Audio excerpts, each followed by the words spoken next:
Welcome to The Professor and the Princess. We're your hosts, the darling Randy. Oh my goodness, and I'm Henri. So look, we like to have deep conversations about being human in a world that's ever-changing, because it's ever-changing. It sure is. So much shit going on right now. And forever will be the case. So look, culture, tech, identity, emotions. We like to take a deep dive into all of it, right? And we like to explore how we love, how we grow, how we struggle, and how we stay grounded in all of the noise. So in this episode today, very delicious one to me, and to you, Randy, to us, reinventing yourself. We talked earlier when we like reconnecting in this new season about reinvention. And I think that both of us are in that space. Mm-hmm. I love watching yours. I think it should be like a own special. So Oprah, if you're listening, Yes. It's a moment, right?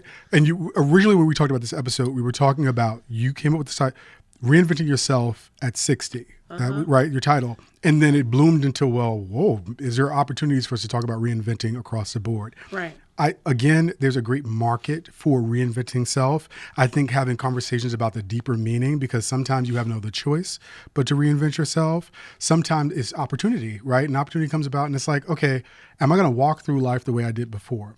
Or am I going to take this opportunity to look and say what I want in the future? What are my new goals, right? With those new goals, you need to show up a different way. Mm-hmm. So reinventing for you, Randy, what's going on with you right now that you reinventing yourself? How privileged. Oh, yes. I'm with it. I love it. Well, I think in some ways we're both doing that right now, right? And I think the common denominator that we both feel, and again, correct me if I'm wrong, is that the reinvention is the embracing of taking a bet or a chance on ourselves to not shy away from rejection, because there probably will be a lot of it, not to settle for something that doesn't feel exactly right, and to achieve financial freedom so that we can pursue the things that truly matter to us, right? And so as I've gotten older, the things that truly matter to me have shifted a bit. Just like, for example, I'm more interested in experiences than things. I'm more interested in seeing the world than I am having a fancy car. You know, things like that.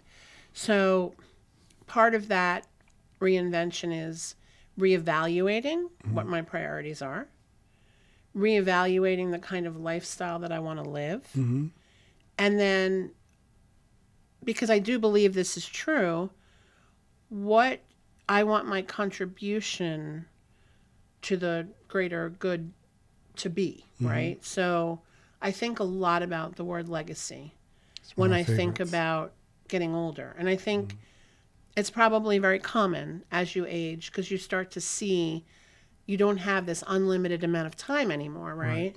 And certainly not a ton of time in terms of being productive and being, getting things done, so to speak. So I think of myself now in terms of what do I want to accomplish in the next 5 to 10 years that I can not only be proud of, but that can have some kind of lasting impact, even if it's not with everyone, but the people that I can help with whatever that is, whether it's this podcast or something else, right? And so that is the root of my reinvention.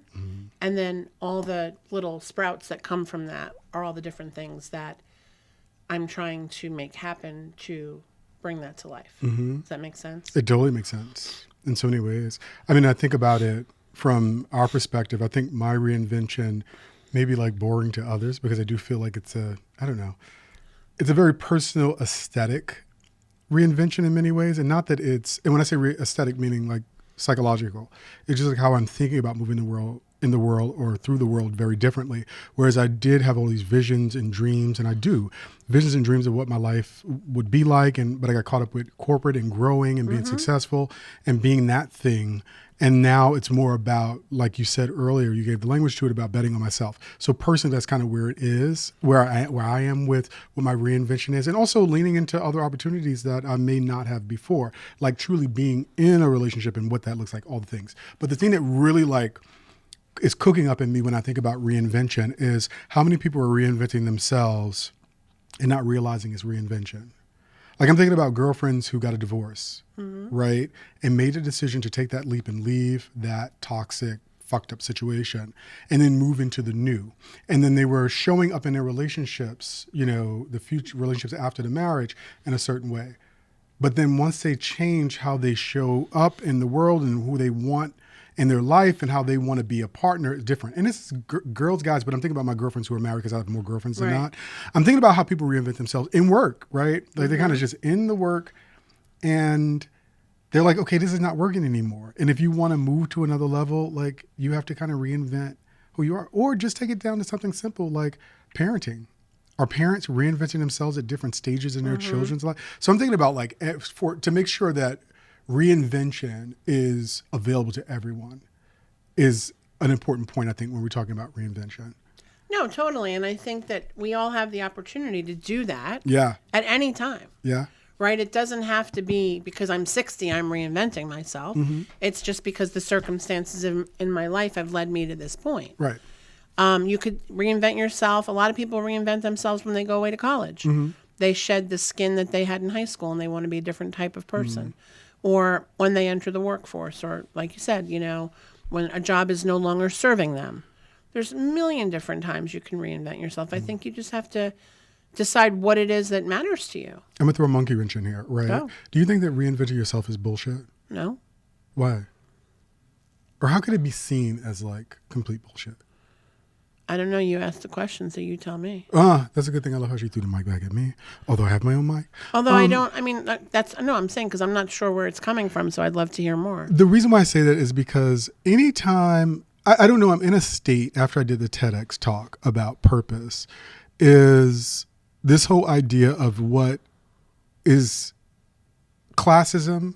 Because I'm thinking about a family who's suffering who can't get their benefits because the government is shut down, or you know what I mean? It's they're not, reinvention is not a part of their conversation. Maybe it is, but I want to make it accessible to them too, to say, guess what? You have to reinvent your process in order to survive. Right. Or you have to figure out another way to get benefits. Right. Because this is not working right now. Right.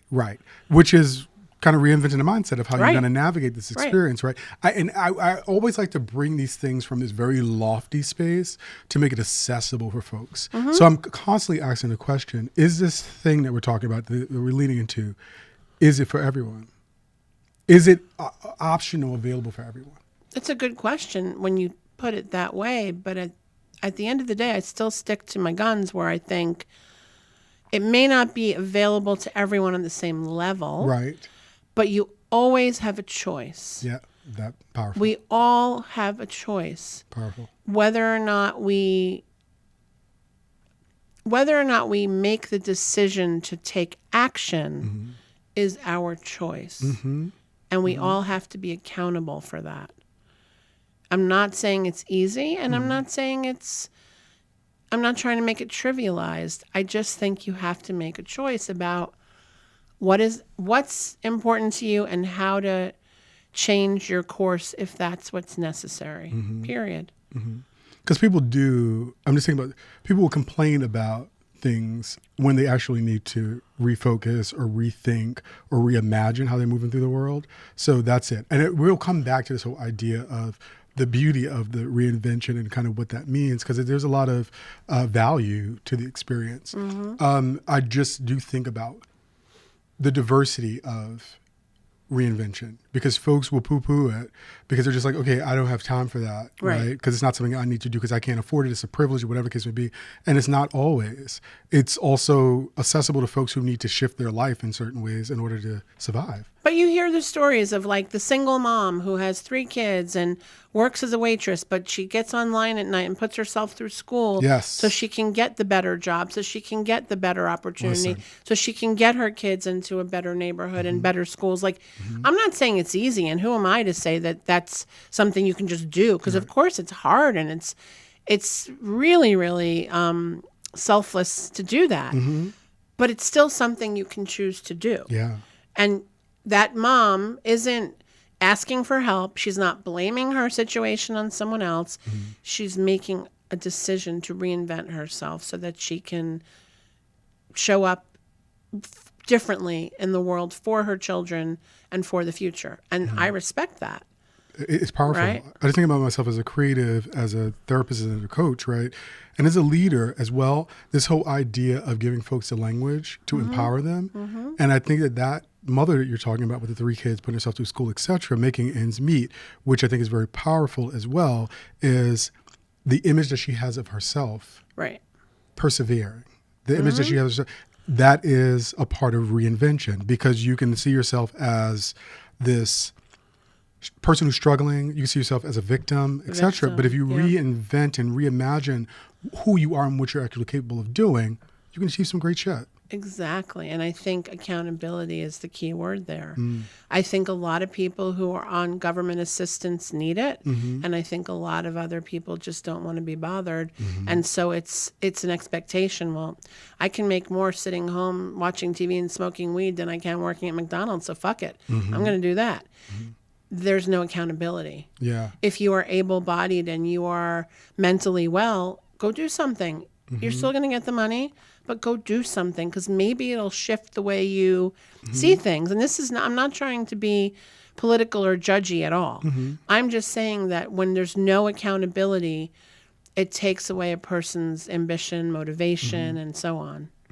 But also, I think what's important about this and how it also attaches back to reinvention is that when people take advantage of systems that are vehicles for people to reinvent themselves and actually be successful, it pulls those benefits away from them. So they can't, that mother can't do that thing, right? And I just think we see in the value of making sure that we keep the vehicles to help people get to the next level and higher levels, understanding the value of what it kind of means to those folks and not missing out on those, because sometimes we can lean into the space of looking at those folks who are taking advantage of the system in a negative way and removing the help, the bridge for folks who actually, they want to succeed. They want to prosper. Exactly. You know?